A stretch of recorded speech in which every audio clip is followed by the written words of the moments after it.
All right. We are going to go talk about communication in the digital age. So, Maria and Roanne, this is going to be super fun for you guys to learn. And I'm interested in your perspective too, because the world is moving quickly. And I think to myself, how relevant am I as we continue to grow and go forward? As a now 48-year-old person, I think about all the changes that have happened over the course of my career. And it has been mind-boggling. So let's talk about how to effectively communicate in the digital age. So when I think about my world and when I started in business 25 years ago, when someone had a question, they would say, do you have that invoice? And you'd say, I don't. Can you mail it to me? And they would mail you an invoice. And 3 or 4 days later, it would show up. And then the world of faxes came in and they'd say, do you have a fax machine? And you'd say, yes, I do. Let me figure out what telephone number is. And then you'd go get the wax paper off the fax machine. And that was your paper copy. And then the world of email came into play. And suddenly it was, let me email it to you. And they would sit on the phone and they would talk to you while you were looking for the email to arrive as if it was going to be instantaneous. And in some cases it was, but in some cases it wasn't. And then we moved into a world where computers literally were in the palm of our hands. And it changed the dynamic from everything from phone calls to text messages to social media apps. And what we've seen over the last 3 years, COVID has accelerated this change to really be mind-boggling about how many different channels that we have to pay attention to communicate. So when I think about the digital transformation, COVID accelerated the digital transformation in 3 really distinct areas. So the first one was operationally. It changed the dynamic of how we communicate. Systemically, it changed, and tactically, it changed. Matt Kleinrock, nice to see you. Glad you were able to join. Your show's going great, by the way. I'm loving your micro content that's coming out. So nice work there. So digital transformation, all of this was in process and happening, but there were 3 distinct areas where it impacted significantly. One is remote work, and I'm really grateful. Paul, who works with me, did a great job researching remote work and how communication has transformed, particularly over the last 3 years. And I thought this was really unique. So prior to COVID, about 23% of people worked in some way remote. And now we have 57% of people that are continuing in a remote work environment, not a hybrid, a remote, not going into the office. And I think that's super fascinating. So the remote work transformed and accelerated how companies operate. So one day we were face-to-face and the next we were remote. And think about the tools that it gave rise to. Teams. I don't know how many of you were on Teams prior to COVID, but it exploded. I know my daughter's school used Teams to connect the classroom to the home. Zoom, Slack, text messages, all of these things just accelerated the pace at which we were going. The reality of it too, from an operational point of view, is it presented real leadership challenges inside companies. The way in which we led prior, which was to run into someone in the hall and say, Maria, don't forget about that project or give me an update on how that's going, all changed into asynchronous communication, which was to mean we were not in the same place at the same time, and we still had to communicate effectively. Second piece that became really clear, and I thank Christopher Lochhead for this thinking, is this whole notion of native digitals versus native analogs. So while I'd like to consider myself digital forward, I am still now 48 in that 35 and over category where face-to-face meant the 2 of us are in the same place having a conversation. When we look at native digitals, these are the people that are not having conversations in spaces. They're having conversations online. So it's the first generation of workers who grew up completely native digitals. They grew up with phones and computers and information at their fingertips. And they know no other way.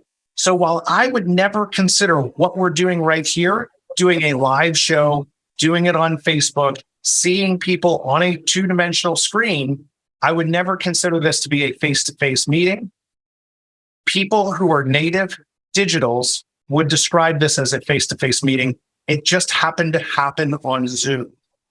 And so for those of us who are in leadership positions, I'm the old white guy now, and so I try and stay progressive, but I also recognize my place in the world. We are not going backwards. And so all of those who are trying to force our way back to the office or complaining about the way it was as new apps evolve and develop, it is not going backwards. So you better evolve forward. I love telling this story because it's a good example of what native digital means. So I was traveling in South Carolina with my family. I was up early in the morning. I was down in the lobby working. I saw a Starbucks across the courtyard hallway. And so, of course, I walked out there. It was a little chilly that morning. And I went to go order a Starbucks. And the person behind the counter said, well, have you ordered already? And I said, no, I'd like to order now. And they said, oh, well, we only take orders via our app. I said, are you serious? Like, I can't just order and pay for a drink with you. You're standing right in front of it. And he said, no, you have to actually do it on the app. And because we're still in COVID, you actually have to step outside to do it. So I ordered a black cup of coffee and then walked back in 30 seconds later to pick up my drink. That is the world that we are heading to. And that is really what native digital means. It was mind-boggling for me that someone would be standing at a counter, not willing to take my money, not willing to take my order, and I had to choose a different path. That's the world that we're in. I think there's a tactical disruption that's happening. So when we look at communication, there's communication that happens outside of our companies. There's communication that happens inside of our companies. And so when you look at meeting people where they're at, which that is the key place that we need to be when we think about communication, meet people exactly where they're at. And so consumers are now staying anonymous. We don't even know that they're looking at our products and services because they're doing all of their research and they prefer to stay anonymous. We've won and lost consumers before we even had the chance. And the same is true of your people. So when you look at attracting the right people inside of your company, how you show up online matters. It's the digital age. People are doing their research before we even get there.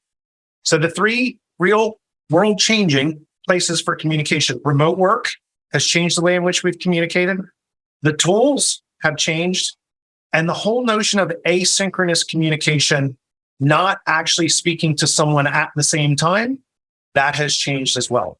Because you have all of the project management systems, whether you're on the Google platform, the Microsoft Teams, whether you use Slack, whether you use Trello or Asana or any of the project management, it allows all of us to work when we want to. And so we have to be really good about asynchronous communication. I found this really interesting. 61% of people in the last 12 months started using new tools to help organize, communicate, and manage projects.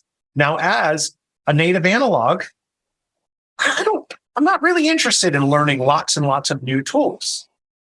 But when you look at native digitals, it's exciting for them to learn something new. They love downloading the next new app. And so we have to be mindful of what it is that we're doing and what progress looks like.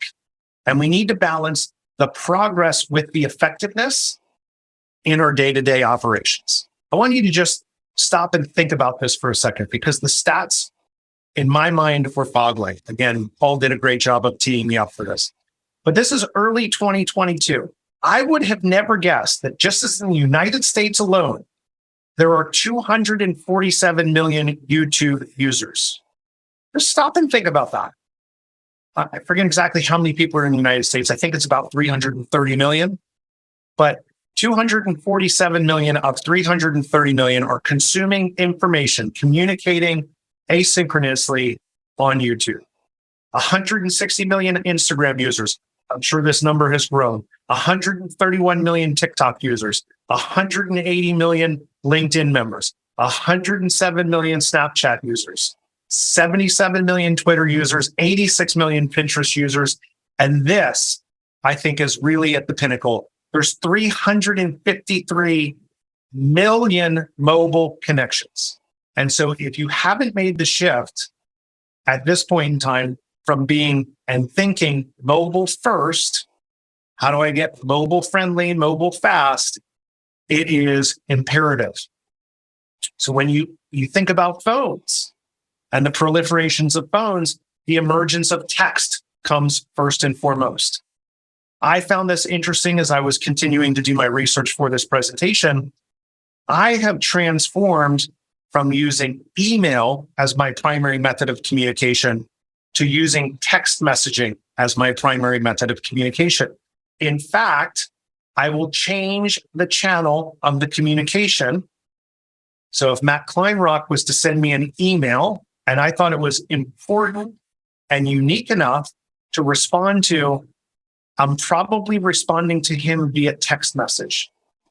And so I am willing to pull out of one channel and into another. Why? Because 95% of text messages are read and responded to within 2 minutes. Just stop and think about that. We are all tethered to our phones, every single one of us. And so if you are starting to embrace text messaging as a platform and a primary platform of communication, there is an opportunity for you to change, breaking through all of this noise to meet people where they're at. Just communication statistics, 74% of people left their jobs because they felt the company was unorganized, meaning they didn't communicate well. We didn't know what was going on. 85% of people said they were sick of repeating themselves. Bill, I don't know if you're sick of repeating yourselves in meeting after meeting, but 61% of people that believe that meetings are a waste of time and they're no longer effective. Haven't I said that in previous event? Yes. Yes, it's true. It's true. And it's the reality of what it is that's out there. We have to be super, super focused on where people are at and how we drive communication, because the stakes are super high, right? As we do this. So let's just break down what is effective communication, because it's important to think about. So it's more than simply exchanging information. It's not just the transfer back and forth. It's an understanding the emotions and the intention behind the information. And so it's got to be this two-way street in order for it to be effective. Now, effectiveness happens really simply when the message is received and understood in the way that you intended it. So if I said something and someone misunderstood it or misperceived its intention, we haven't effectively communicated that question. It's also the opportunity to listen to gain full meaning of what's being said and to make sure that the other person feels heard and understood. I don't know if you've guys ever been in situations where you felt like you were talking to someone and they weren't listening and they were just talking back at you. They weren't listening to understand. Thank you, Stephen Covey. They were listening to respond. And that's the worst kind of listening that you could do. And so effective communication really is all about producing understanding in action so then we can go execute to drive those business outcomes. Again, the value of communication, trust and credibility is at the center of every business. If you don't have trust and credibility, you cannot move quickly as an organization. So the ability to communicate and execute builds trust and credibility. And by the way, on the flip side, if you don't communicate well, it tears it down. Let's think about the outcomes, effective communication outcomes. 86% of employees and executives have identified that deficits in collaboration and effective communication is the number one cause of business failures. Just stop and think about that. As human beings, our inability to communicate and to work together is the primary driver, and 86% of people believe that we can't get things done and we fail because we can't communicate. So really, really high importance, the ability to communicate. Increases productivity by 25%, and employees inside companies who feel valued, who feel heard, who have that connection to the company, it increases the employee retention by 4.5 times. I mean, we're still in the middle of the Great Resignation. I think every executive would love to increase the retention by 4.5 times. And it always comes back to how much clarity are we bringing to our communication? Do people understand day in and day out what is expected of them and how they win for the organization? And if we're not doing that, we are absolutely missing the mark. I thought this was interesting. According to a McKinsey study, employees who feel included with more detailed communication, more detail, give them the details, are nearly 5 times more likely to report increased productivity. Why? Because they have clarity and they have alignment for where we're going and what it is that we're trying to achieve. When we leave people in unclear situations and ambiguous situations, it leads to frustration and confusion, which then breaks down relationships and trust. And next thing you know, you're not effectively working together as a team. So communication and clarity of communication is critical. How important is it to you? I think it's pretty important. This show is all about leaders and how we lead more effectively. And so Harvard Business Review, subscribers, it's the number one most important fact of making an executive promotable. You cannot be promoted to executive levels if you can't communicate. It's more important than ambition, education, and hard work. So you can't just work your way to the C-suite. It's all about how you communicate and how you make people feel along the way. So new technology makes communication efficient. We're doing more of it, but is it effective? So I always love when people say, people don't communicate anymore. But we're doing more of it across more platforms and more channels than ever before. So I did a little bit of work on myself. I looked at 47-year-old Jerry in August, and I sent 2,064 text messages. I had 714 minutes of talk time. I downloaded 17.4 gigabytes of data, which is extraordinary in my mind because my kids don't use my phone, so it's not being eaten up by cartoons. And I work from home. And so I'm always on Wi-Fi, except I still generated 17.4 gigabytes of data consumption. That to me is crazy. Now, most of my work is done over Zoom. So I did 126 hours of Zoom. I stand in front of this camera a lot. That's what that means. And I connected with 213 new people on LinkedIn over the course of August. I thought that was pretty cool. People that I've never met before.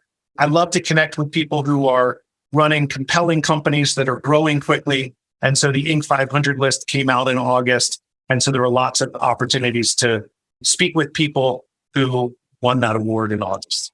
Just, again, things to think about as you think about technology and how it's changing the way we communicate. We spend 625 hours every year reading emails. It's about 2.5 hours a day. So when you stop and you think about when are you doing the doing, when we're communicating in ways, whether it's meetings, emails, text messages, there's so much distraction. A few episodes ago, I spoke about how I toned down all of the noise in my life. I turned off tons of subscriptions that I had in email. But if you try and call me, you're going to go to voicemail because I have my phone on focus mode. My wife can get through. All the rest of them are going to voicemail. And it's because I needed to get myself super focused to make sure that I stayed on my priorities and didn't live on everyone else's priorities. Nearly 320 billion emails are sent every day worldwide. So when you think about like changing your communication message, why am I changing from using email as a priority to using text message? It's because people see the text message faster and respond to it faster. I think that's what I'm supposed to do in the environment that I'm in. I thought, again, this divide between our approach as native digitals and native analogs, when you look at millennials don't want to make phone calls. It's time consuming.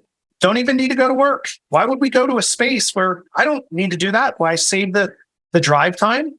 And so the way in which I have grown up in the world is not the way in which people who are coming into the workforce, by the way, people 35 and under now make up a majority of the workforce in the United States. And so it's no longer my world that I'm operating in. I have to make sure that I'm operating in the world of my people. So here's a communication model for you. Pretty simple. We have to have an intended message. Let's be thoughtful about what it is that I need to say. I remember when I went back to college the first year, I saw the dean of the leadership school, and she said, "What's the biggest difference between university and being in business?" And I thought for a second and I said, well, in school, you speak until you make a point. And in business, you speak only to make a point. And that is a critical differentiator. So we have to have an intended message. Now we have all these channels. Am I sending it on Facebook Messenger? Am I sending a text message? Am I going to LinkedIn and sending it? Am I sending an email? What channel am I going to have the conversation? So we got to choose the channel. You got to deliver the message. It's not just the words. I don't know if any of you have had this conversation with your spouse or your significant other, and you say, that was pretty rude. And they say to you, what do you mean? All I said was, and when you take just the words, they're right. That's all they did say.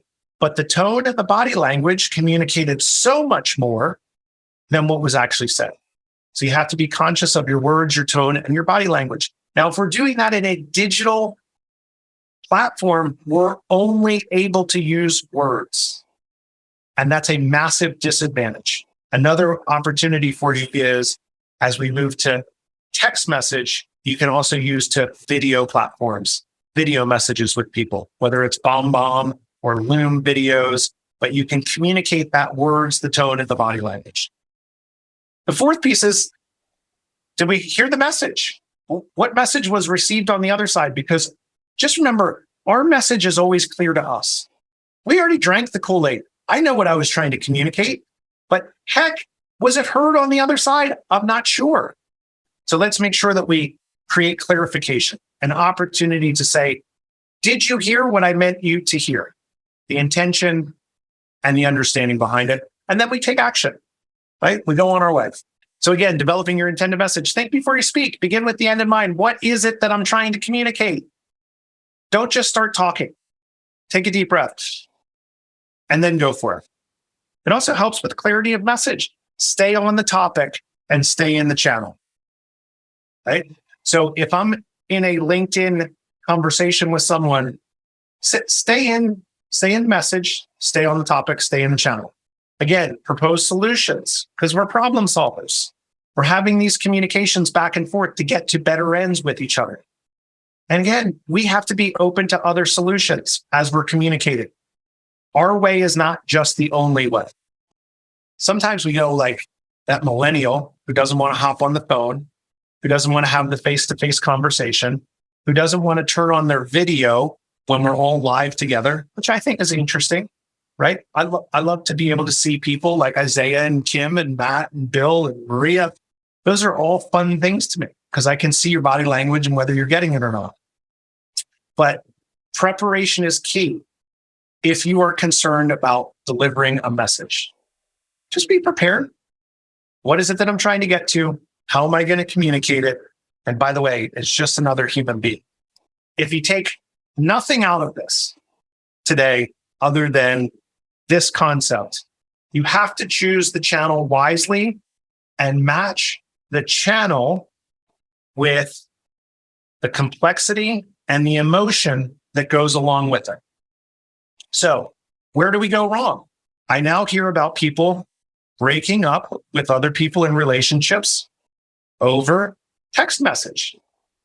I think that's very interesting. I see people delivering bad news via email. You have to choose the right channel of communication. So the more complex the situation is from low to high, and the more emotional it is, meaning, are there going to be follow-up questions? Are there going to be real emotions, anger, frustration, any of those things? Then we have to go from the text and the social channels, which should be used for simple and informational purposes only, down to email, We follow up, low importance, not timely. We're sharing information. We might be laying out a game plan, and it's not good for requiring a decision, right? We're communicating information. Gosh knows when they'll actually see the email that I have sent them. So don't expect a timely response. If you do, pick up the phone and call, set a meeting.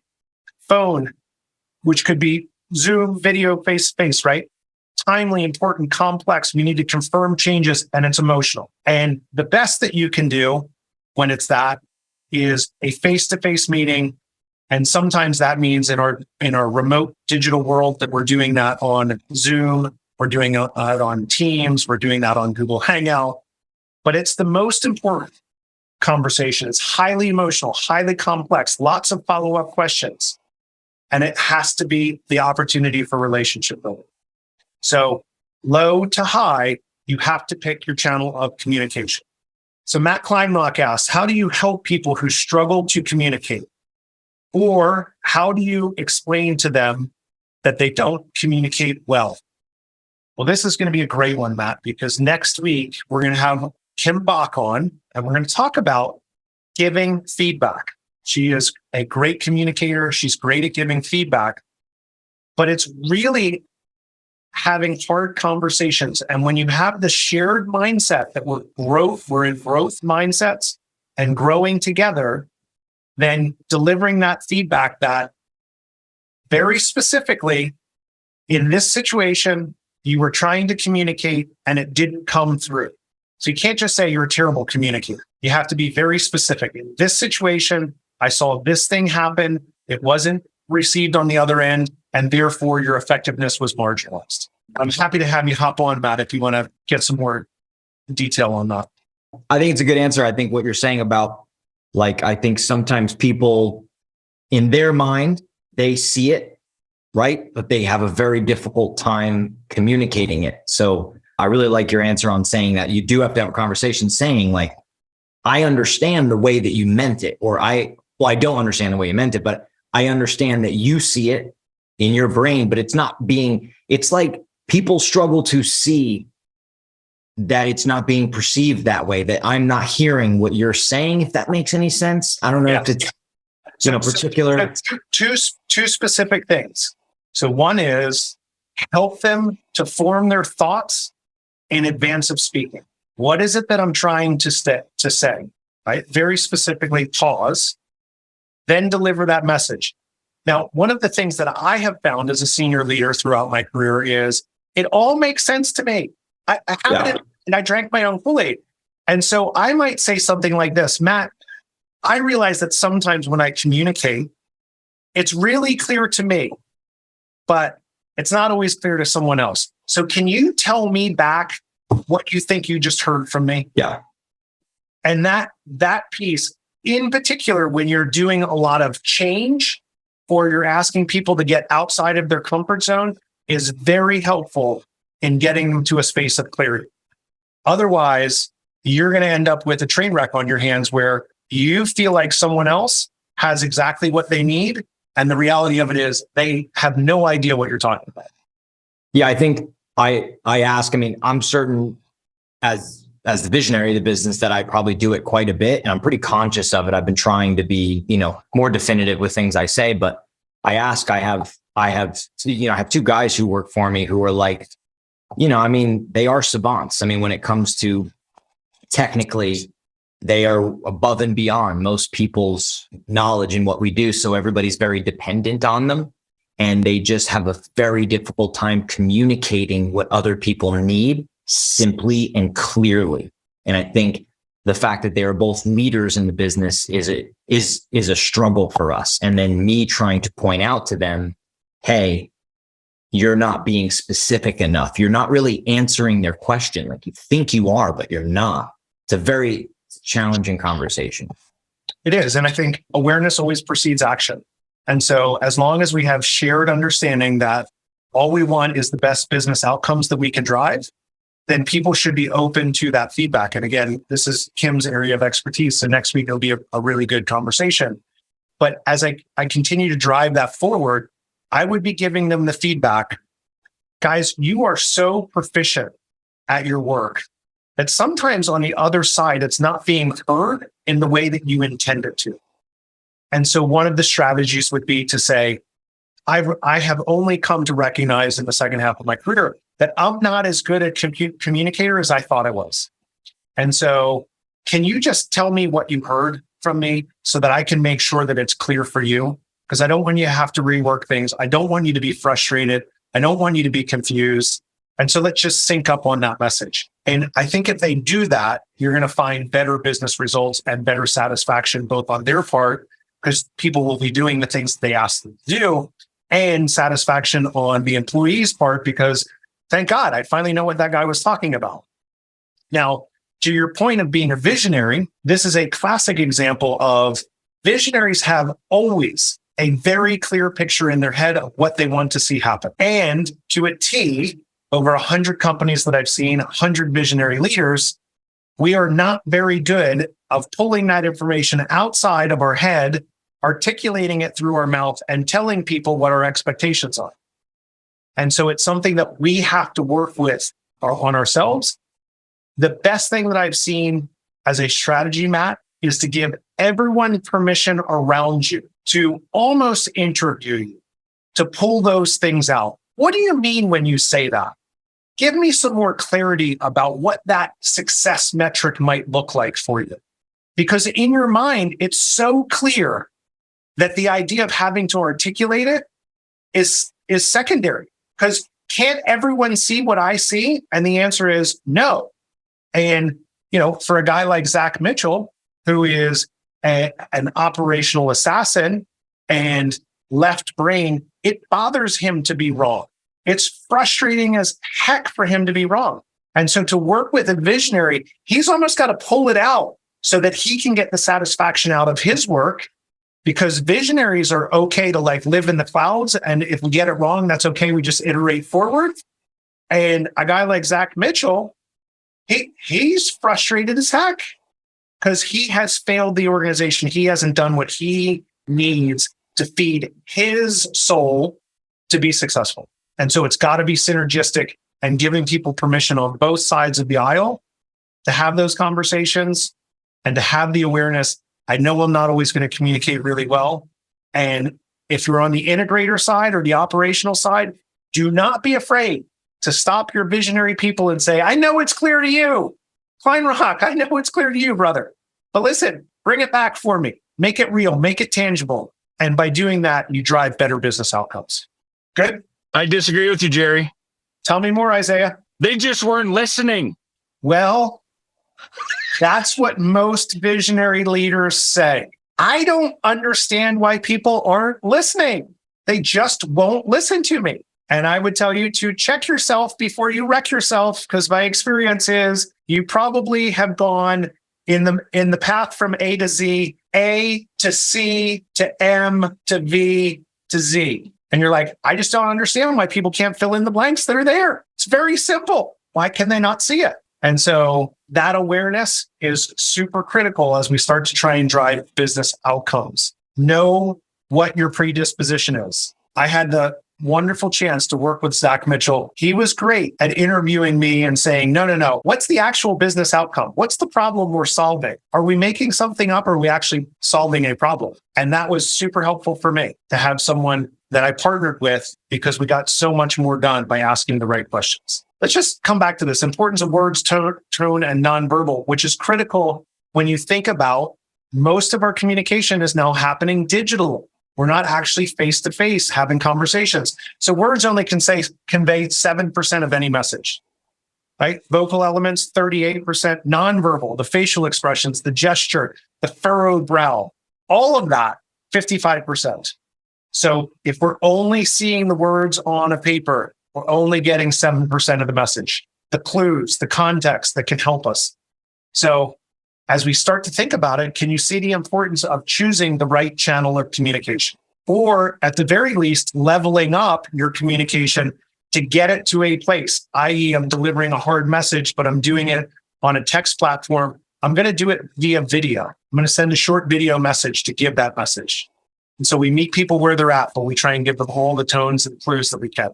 Again, coming back to Matt Kleinrock, delivering the message, speak clearly and at a pace that reflects the message. If the building is on fire, I'm probably going to be speaking faster than if I'm delivering something about our financial condition and I'm inspiring calm and confidence and trust that we're in a good position and everything's going to be okay.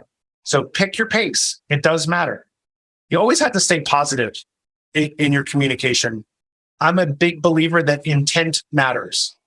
So if you're going to have an interaction of communication and you are angry or frustrated, you might want to stop for a second and get yourself back to a position of center, a couple deep breaths, so that you can get yourself and deliver it from the intent where it's coming from.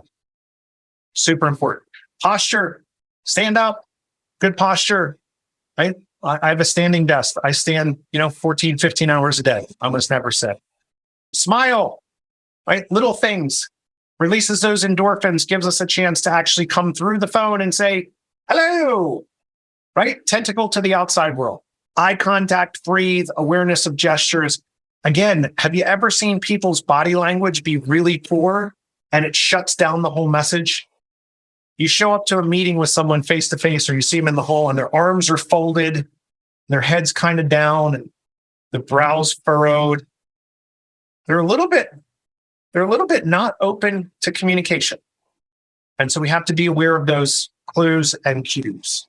I think it's so interesting because I don't know about any of you, but have you ever been taught to listen? 2% of people are taught how to listen. Active listening, eye contact, head nodding, clarifying questions. And Stephen Covey, seek first to understand, then to be understood. Be in a place where you're staying curious, you're unique. Listening is the key to all effective communication. It is so easy to be distracted in today's world, to be texting while I'm having a conversation, and then suddenly I missed a part of it, and I missed a key ingredient of it.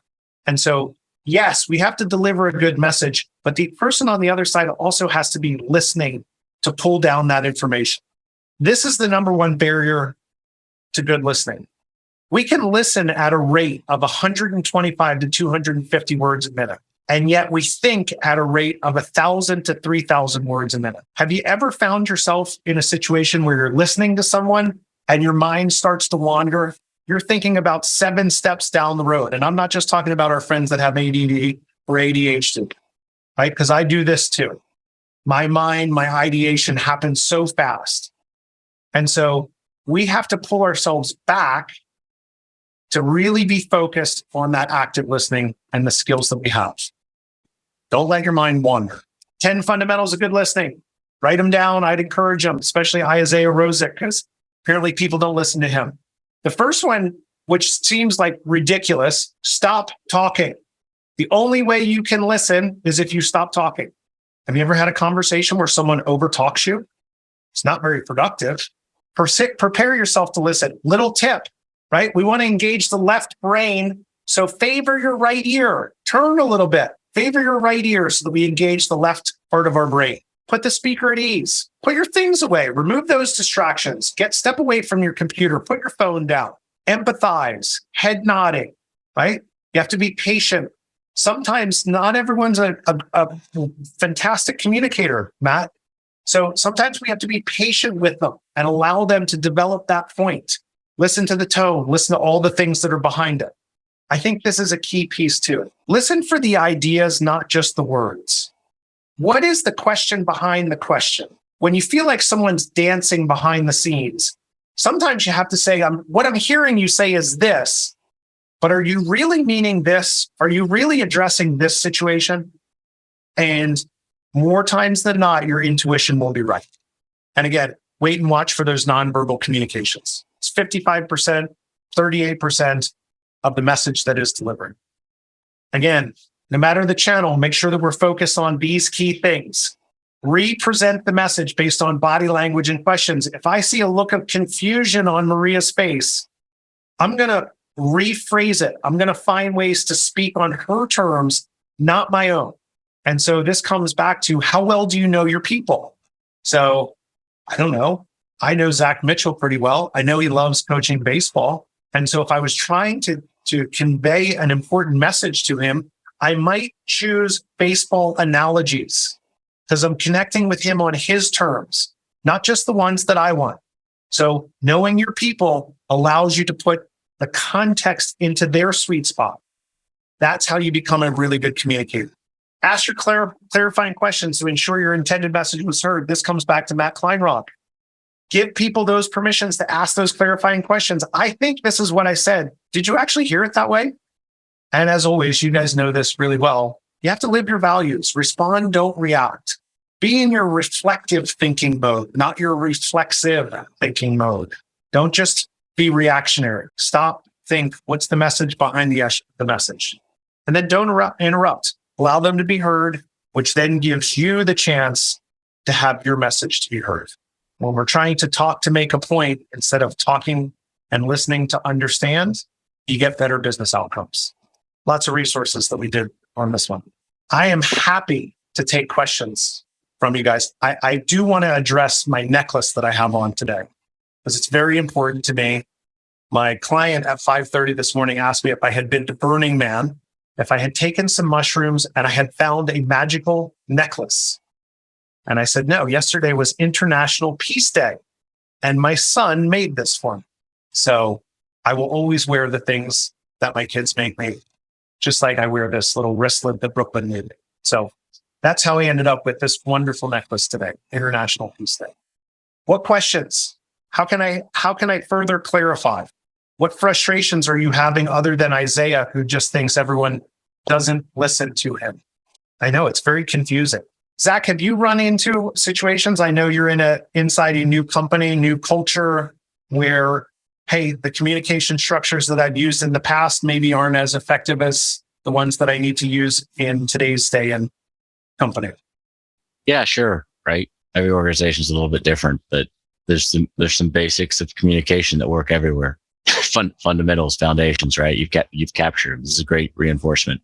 Being in a new place allows you to sort of reset the table, right? Because you don't have existing biases. So it's given me a really good opportunity to focus on some of these, really basic principles. So thanks for the reminders. Yeah, absolutely. For you, what is the key to communication? Because I find you to be an extraordinary communicator. And what is it that's helped you over the course of your career really be an effective communicator, especially with the proliferation of so many channels by which to do it? Yeah, some of it, right, is just naturally inquisitive, right? I like asking people questions. I like, people asking me questions. So, when I'm communicating, if people aren't asking me questions, I get really nervous. When you talked about it, right? Create an environment where you're encouraging your team to ask you questions or your peers ask questions. If people don't ask me a question, that scares the crud out of me, right? Do they care what I said? Do they hear what I said? And, people like questions. When you're curious, it builds relationships. And I want people to ask me questions. So that's one of the things that I think is, pretty important. I think you're right. I think when people are intimidated in situations, which I always find interesting when I get the feedback that I'm an intimidating leader, because I think I'm pretty approachable, but obviously you have to be open to the feedback you get. When people are intimidated, they don't ask questions. And so it's a good indicator that, hey, there's opportunities to build relationship here and to elevate our understanding of one another. So good stuff. Kim, how about for you? Anything stuck out interesting? I agree with Zach. It's all good reminders. I love the quote, like communication is like driving. Everybody thinks they're a great driver, but there are bad drivers everywhere. And so all of us nodding our heads, like this is all the stuff you're supposed to do. And yet when we're actually taking inventory of how we show up, then knowing what we're supposed to do and closing the gap between what we actually do in real practice takes mindfulness, takes focusing on one bad habit at a time and improving it. And so, yeah, it's always humbling, especially that listening slide, to think, in what scenarios am I breaking those rules? And all of us are. Even with my master's degree in communication, there is still so much to learn. I mean, I'm messing up every single day. And that awareness is really the place to start. I love it. I thought it was interesting when you talked about the bad drivers and the importance of nonverbal communication, because Bill Holmes, his face lit up, smiled a little bit, and nodded his head. He said no words, but boy, did he communicate a lot. Now, I don't know if Bill's a good driver or not, because I've never driven with him. But Aren't we all? Else. Kim, how have you found with so many channels of communication, how are you managing that personally? Because, I was shocked as I went through and again, Paul did a great job teeing me up with lots of statistics. I mean, the sheer number of platforms that are out there, and we only scratched the surface on a few of them, but it is intimidating to think, oh my gosh, I've got to be in on all of these platforms, communicating everywhere. How do I do it? How do I meet people where they're at? Yeah. How am I doing with all the channels? Not very well. I have this experience, like if a text comes in, and forget it, the group text is like the hardest, because if a question or a share is like hung out there, like this is a conversation and like no one replies, like I physically feel uncomfortable. I can't let it be, because I'm applying the same rules of face-to-face interaction, where if someone shared something, you wouldn't all just like silently stare. Someone would like affirm what was said. So I find I'm still learning, like, how do I balance being a good communicator back with like my own, I've got other stuff to do besides just be present to all of the influx. So yeah, I'm not doing great at that. I'm still working on it. And my only solution right now has been proactively like apologizing or saying like you've done, like, hey, this is my new strategy. Like I'm not going to respond likely to the group texts during the workday. Like I'll try to catch up on them at night. It sounds like a small thing, but it's not what I'm used to. I think, one of the strategies that I have used is to pick my channels of communication, right? Where can you find me? Well, you can find me in text. You Yep. can find me on WhatsApp. You can find me on LinkedIn, and you can find me on Facebook. I have an Instagram account. I'm never in there. Yeah. We had tried to start a Slack group We did. with a group, and the reality of it is I'm not on Slack. Yeah. And so therefore success was not in my way. Therefore, I was never going to get a Slack group up and off the ground. And so knowing the channels that you're on, I think allow you to succeed and allow you to focus with so much noise that is in the marketplace. You cannot be everywhere all the time. I hear you. I tend to think of my channels as my timing needs. So if I'm shooting an email out, I'm not expecting a fast response to that. It's something that can wait until maybe tomorrow when someone has time to look at that. If I'm going into Teams, I'm hopeful that I can get a faster response. It's more like a water cooler conversation. If I'm shooting a text, that's like, I really need to get a hold of you quickly and get an answer on this. Even if you're in another meeting.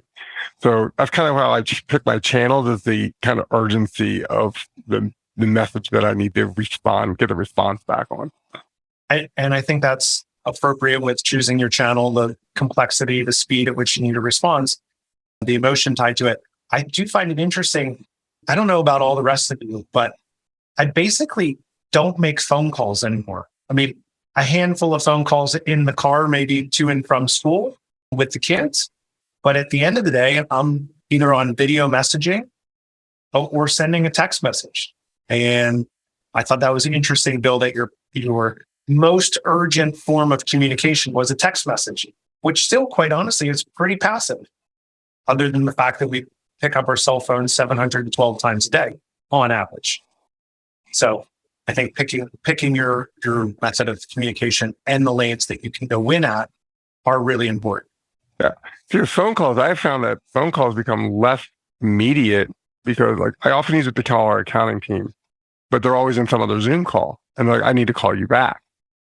But if I send them a text, they'll actually shoot that message back to me while they're on their other call.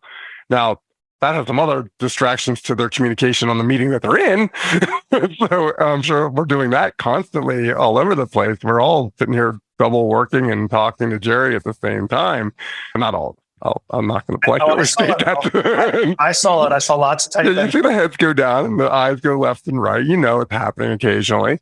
And, we are all distracted. And that's part of the communication challenge is eliminating those distractions and take the noise out so you can focus on what it is you're actually trying to say and who you're communicating with. So important. Awesome. Good stuff. All right, friends. Thank you for joining me on the journey about communication in the digital age. It is hard going out there, but I think the most important things are focusing on the foundations. What are the fundamentals of really good communication? Asking questions, getting feedback, making sure your message was heard as it was intended so that we can all be on the same page. Because again, our role as leaders and as, fellow employees is to foster clarity across the organization so that we can get more of the right stuff done together. So that's what we're after. All right, cool. Next week, we have our very own Kim Bach, who's going to talk about feedback. So Matt Kleinrock, that one's for you, buddy. So we're going to talk about feedback in organizations.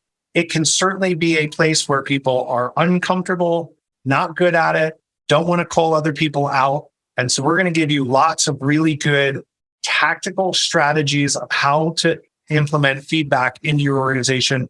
And it all starts with you and your approach. So I'm grateful to have Kim on next week. I hope you guys will tune in 3:30 on Thursday. And Maria, if you can drop in the Leadership Gap, I'm doing the Leadership Gap course next month. So if anyone's interested in joining us, the reason that I find leaders fail is because we don't know ourselves very well. And so we don't show up in a very predictable way for our people. That lack of clarity creates that confusion and frustration, which breaks down relationships and trust. And next thing you know, you think you're leading the bad news bears. And the reality of it is it's not them, it's you.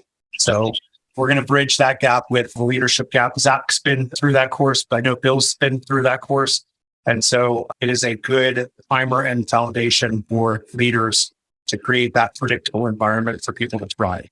All right, friends, 4:30, 1 hour on the dot. I am grateful for you, and I hope you have a great rest of your day. Thanks for showing up.